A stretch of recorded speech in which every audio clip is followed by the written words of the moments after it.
Ser Podcast. Las 8 de Hoy por Hoy en Ser Podcast. Hola, muy buenos días. Tenemos por delante una mañana muy política que va a retratar el punto exacto en el que está la legislatura, porque en menos de una hora empieza en el Congreso de los Diputados la primera sesión de control de este curso, sesión de control al Gobierno, en la que escucharemos hablar del fiscal general, al que el Supremo procesa e impone una fianza de 150.000 euros, o de Begoña Gómez, que declara hoy de nuevo ante el juez Peinado. Será la primera sesión desde que Pedro Sánchez acusara a algunos jueces de estar haciendo política y será además en el pleno en el que el Gobierno va a afrontar una derrota que tiene una gran carga simbólica, la de la reducción de la jornada laboral. Vamos a ir enseguida con todo eso porque, como les digo, nos va a permitir configurar el mapa del momento político en el que estamos, pero antes hay dos noticias con las que nos hemos despertado esta mañana y que nos sitúan ante otro mapa muy relevante, el que nos dice cómo están cambiando las cosas en el mundo, especialmente en torno a la invasión rusa de Ucrania. Drones rusos que iban a atacar a Ucrania han invadido el espacio aéreo de Polonia y Polonia los ha derribado. El Ministerio de Defensa polaco ha decretado el nivel máximo de alerta por una intromisión que ha afectado al tráfico aéreo en Varsovia y en otros aeropuertos los más importantes del país. El ejército de Polonia y la OTAN han activado de urgencia una misión de vigilancia. Sastre, buenos días. Buenos días, Barceló. Polonia ha pedido a la población de las zonas afectadas que se quede en sus casas al interpretar que esta madrugada se ha producido una amenaza real para sus ciudadanos. Varios drones rusos han sido derribados, pero tanto Polonia como la OTAN se toman muy en serio el episodio de hoy. De hecho, Varsovia habla de una violación sin precedentes. Acaba de abrir ahora el espacio aéreo de la capital. Bayo, buenos días. Buenos días, sí. Los aeropuertos de Varsovia y otros dos que seguían cerrados al tráfico en el este de Polonia empiezan a recuperar ya la normalidad tras una madrugada de alta tensión, en la que se ha escuchado a los aviones militares polacos y de la OTAN sobrevolando las regiones cercanas a la frontera polaca con Bielorrusia en prevención de nuevas incursiones de drones rusos. Las autoridades llaman a cerca de 8 millones de ciudadanos en el este de Polonia a la cautela y a reportar cualquier hallazgo de los restos de alguno de los drones que el ejército polaco asegura haber derribado. Algunos de esos fragmentos, de hecho, se han encontrado hace pocos minutos a poca distancia de la frontera con Bielorrusia, una zona especialmente tensionada estos días por los ejercicios anunciados por parte de Lukashenko y Putin a partir de este viernes, ejercicios militares que han obligado a Polonia a cerrar la frontera con Bielorrusia. Ucrania, que por cierto ha vivido una de las noches más complicadas por la cantidad de ataques rusos que ha recibido esta madrugada, acusa a Putin de querer poner a prueba a Occidente porque se siente impune.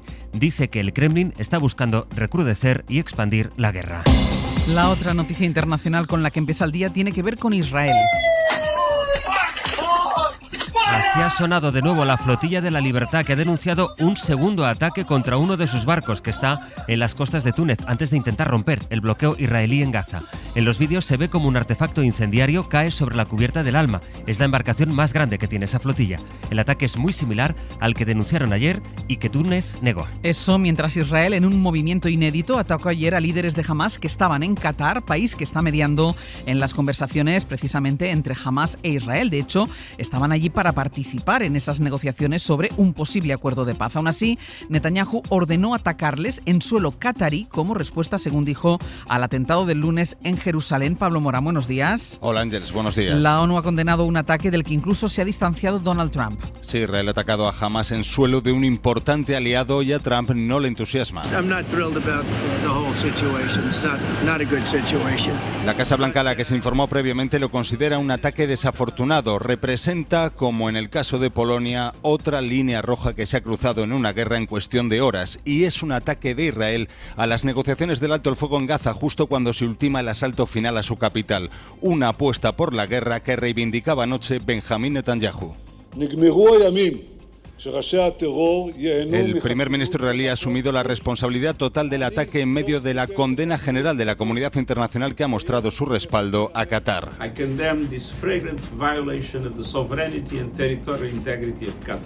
El secretario general de Naciones Unidas, Antonio Guterres, lo ha descrito como una violación flagrante de la soberanía y la integridad territorial del Emirato. Pide a las partes que trabajen por la tregua y no para destruirla. Pablo, hasta luego. Hasta luego. Estuvo anoche el ministro Álvarez en Hora 25 después de las medidas que ha aprobado España contra Israel. ¿Cuántos miles de muertos más necesita el Partido Popular para conmoverse? ¿Cuántos miles de muertos gazatíes inocentes más necesita el Partido Popular para considerar que condenar esta masacre, eso sí es ecuánime? En estos momentos, el silencio, la indiferencia, son cómplices. También anoche en la SER, en El Larguero, estuvo el subdelegado del Gobierno en Valladolid, Jacinto Canales, que admite que no pueden garantizar la seguridad de la etapa contrarreloj de la Vuelta Ciclista a España que se disputa mañana en esa ciudad, en Valladolid. Ayer la carrera tuvo que ser neutralizada a 3 kilómetros de la meta por las protestas contra Israel. Lo cierto es que estamos preocupados, nos preocupa bastante porque se trata de una prueba especial, es una contrarreloj, tienen que hacer un recorrido largo que son 27 kilómetros y no podemos garantizar al 100% la seguridad de los corredores y de los participantes en general en la prueba. Hoy por hoy noticias.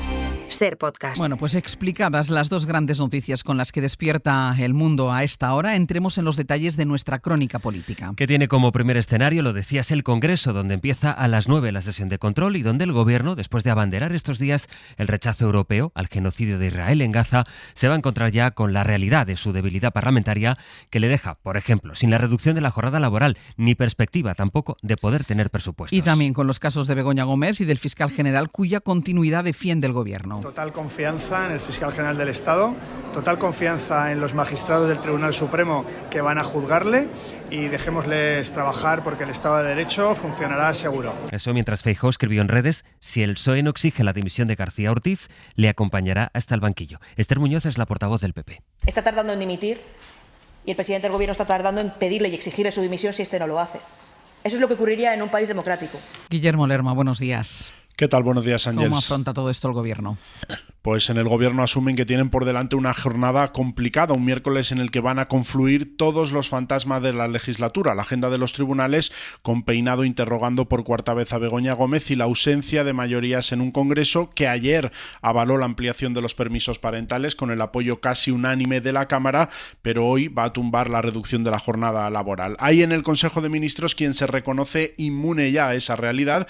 En el PSOE creen que las decisiones de los tribunales sobre la familia del presidente o sobre el fiscal evidencian lo que Sánchez explicitó la semana pasada, que hay algunos jueces intentando jugar un papel en la partida política. Aunque la estrategia de la Moncloa hoy es intentar que la agenda del Ejecutivo no quede enterrada por la ofensiva de la oposición, es lo que dicen y es lo que va a intentar Sánchez hoy en la sesión de control, pedir a Feijóo que se posicione en alguno de los asuntos que ha situado en el centro del debate, como las medidas contra el genocidio en Gaza. Guille, gracias. Hasta luego. En el caso del fiscal general, el Supremo confirmó ayer que le abre juicio oral, aunque en la fase de instrucción no ha aparecido ninguna prueba que demuestre que fuera él quien filtró el correo del novio del abogado de Ayuso, que en realidad desmentía el bulo. Ese correo aclaraba que era el novio de Ayuso el que pedía un pacto con la Fiscalía a cambio de reconocer 2 delitos. El Supremo le fija, por una supuesta revelación de secretos, una fianza que es mucho mayor de la que se suele poner para otros delitos e ignora los testimonios de los periodistas que declararon con obligación de decir verdad, que accedieron al contenido del correo antes de que lo tuviera en sus manos Álvaro García Ortiz. Ahora el fiscal general tendrá que reunir en 5 días los 150.000 euros que le piden de fianza, la mitad de lo que exigía Alberto González Amador. El Supremo ha descartado que García Ortiz tenga que renunciar a su puesto y él dice que defenderá su inocencia desde el cargo que seguirá ocupando, el de fiscal general. Isabel Vega, buenos días. Buenos días. El auto del juez Hurtado que sienta en el banquillo a García Ortiz no ha supuesto ningún cambio en su posición en la Fiscalía General del Estado. Y no solo porque la resolución rechace por falta de sustento legal la petición de suspenderle de funciones, sino porque era una resolución con la que él ya contaba cuando se expresaba así el viernes en la apertura del año judicial. Si estoy aquí como fiscal general del Estado es porque creo en la justicia y en las instituciones que la conforman. Y, por supuesto, también en la verdad. El juez, que le ha impuesto una fianza de 150.000 euros a consignar en 5 días, considera que tiene indicios sólidos de que García Ortiz filtró el correo del abogado del novio de Ayuso reconociendo 2 delitos contra la hacienda pública, pero él siempre ha sostenido que es inocente y ha descartado instar su cese en la creencia de que sería claudicar y sentar un mal precedente para la independencia del Ministerio Público. El punto de vista sigue vigente. Nada cambia, se limitaban ayer a comentar en fuentes de su entorno. Y la otra gran protagonista de la crónica judicial volverá a ser esta mañana Begoña Gómez, la mujer del presidente del Gobierno, a quien vuelve a citar el juez Peinado, esta vez para declarar por un presunto delito de malversación. Miguel Ángel Campos. A las 12 de la mañana está citada Begoña Gómez para declarar como imputada por un delito de malversación ante el juez Peinado por la contratación de su asesora en Moncloa, Cristina Álvarez. El juez sostiene que indiciariamente la asistenta, que comparecerá una hora antes, ha realizado trabajos para los que no había sido contratada. Peinado había descartado inicialmente imputar a la esposa del presidente del Gobierno por estos hechos y trató de centrar esa acusación de malversación en el actual delegado del Gobierno en Madrid y en el ministro Bolaños. Pero después de que el Supremo descartara la imputación del ministro al no hallar el mínimo sustento indiciario literal, Peinado ha girado en redondo, se ha enmendado y ha imputado a Begoña Gómez por estos hechos. El juez también ha pedido todos los correos electrónicos de Gómez en los últimos 7 años en busca de pruebas, una decisión recurrida a la audiencia por excesiva. Y el juez que investiga los contratos sanitarios de la Junta de Andalucía, contratos de emergencia que se hicieron cuando ya no se podía, cita a declarar a los 3 gerentes del Servicio Andaluz de Salud y también a la actual viceconsejera de Economía. Es una información que adelanta esta mañana la cadena SER en Andalucía. Diego Suárez, buenos días. Buenos días. El juez de instrucción 13 de Sevilla cita a declarar como investigados el 25 de noviembre a los 3 últimos gerentes del Servicio Andaluz de Salud. También cita como testigo a la actual viceconsejera de Economía de la Junta, Amelia Martínez, que era la interventora general cuando la Junta destinó a dedo por el procedimiento de emergencia 242 millones a empresas sanitarias con la norma COVID ya decaída. Y cita al exdirector económico del SAS, José Antonio Miranda, destituido en el mes de marzo. En la Providencia, el juez vuelve a exigir los contratos de obra del antiguo Hospital Militar de Sevilla que Miranda firmó con fondos europeos. Hoy por hoy noticias. SER Podcast. Acaba de terminar el encierro en la simbólica parroquia de San Carlos Borromeo en Vallecas, en el que han participado esta noche los líderes sindicales de UGT y de comisiones en protesta porque el Congreso va a tumbar hoy la reducción de la jornada laboral, que era la gran medida de Sumar y que además permitía al Gobierno trasladar la imagen de que puede impulsar reformas sociales aunque no tenga la mayoría para los presupuestos. El Gobierno lo va a tumbar en la fase de enmiendas, es decir, sin que se pueda tramitar o debatir la norma cuya votación ya se aplazó a después del verano porque faltaban los votos de Junts, que siguen faltando. Nosaltres estem a favor de reduir la jornada laboral. Estamos a favor de reducir la jornada laboral, pero estamos más a favor todavía de preservar los puestos de trabajo, decía Míriam Nogueras, que llegó a decir también ayer, por cierto, que Junts es el único partido que se ha leído los datos para saber bien, para leer bien cuál es la medida y sus efectos. Yolanda Díaz, sin embargo, insistía. No tengan la menor duda que vamos a estudiar cómo, cuándo y dónde, pero la norma va no solo a tramitarse, sino que lo más importante, se va a ganar. Porque hay luchas que son imparables. Los sindicatos han convocado protestas frente al Congreso y frente a la sede de la patronal catalana por su rechazo a la medida. En Francia, precisamente, hoy serán noticia las protestas, en este caso a gran escala, incluso con el propósito de paralizar el país, inmerso en su enésima crisis política después de que el primer ministro Bayrou perdiera la moción de confianza en la Asamblea. Macron ya ha nombrado a un nuevo jefe de gobierno que es macronista, como el anterior, pero el presidente de la República va a poder constatar hoy cuál es el grado de malestar en las calles con sus propuestas de reformas económicas. En una estación de París está en directo ahora mismo nuestra compañera Lucía Riera. Lucía, buenos días, cuéntanos. Hola, buenos días. Sí, las puertas de París que dan acceso a la capital por la autopista periférica están siendo puntos estratégicos del bloqueo desde la madrugada. Yo estoy en la puerta de Montgueil, en el sureste. Aquí un grupo de unas 80 personas, casi todos chavales encapuchados y vestidos de negro, han quedado a las 7 de la mañana para bloquear con vallas y objetos de una obra cercana la circunvalación de acceso a la autopista. C'est juste, je suis fatigué, gros, je veux rien avoir de constructif à te dire. Juste bloquons tout. Su afán es ver la salida de Guattari, ministro del Interior, nos dice este chico, minutos antes de que aparezcan los antidisturbios para desmontar la barricada y dispersarlos con gases lacrimógenos. Cerca de otra de las puertas, la de Vincennes, ha habido bloqueo desde las 5 de la mañana en un depósito de la red de transportes ya desalojado por los antidisturbios. Son solo algunas de las acciones que ha frenado ya la policía, tanto en París, donde hay ya 51 detenidos, como en Burdeos, Nantes o Lille. Volveremos a París a lo largo de la mañana. Lucía, gracias.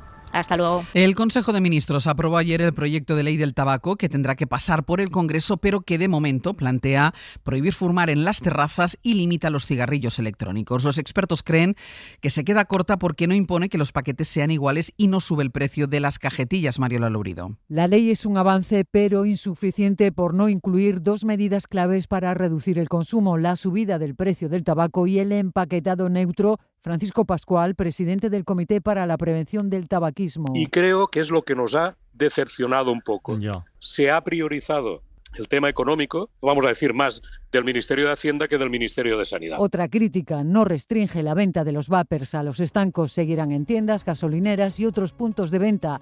Además, los expertos creen que las multas de hasta 600 euros para los menores que fumen no son eficaces. Por la reeducación más que por la sanción económica que queda a veces en lo que queda. Y si se la cargas al padre... Los hosteleros hablan de una ley desproporcionada, alertan de que perjudicará al turismo y a la imagen de España. Los empresarios del vapeo advierten del aumento del mercado negro y el sector del tabaco denuncia demasiadas restricciones. Y una jueza federal de Estados Unidos ha bloqueado de manera temporal el despido de una de las gobernadoras de la Reserva Federal, de Lisa Cook, quien va a permanecer, por tanto, en el cargo mientras impugna la decisión del presidente del país, Donald Trump, que le había acusado de cometer fraude hipotecario. Significa que seguirá en el cargo mientras se decide sobre el precio del dinero. Para no perderte ningún episodio, síguenos en la aplicación o la web de la SER, Podium Podcast o tu plataforma de audio favorita.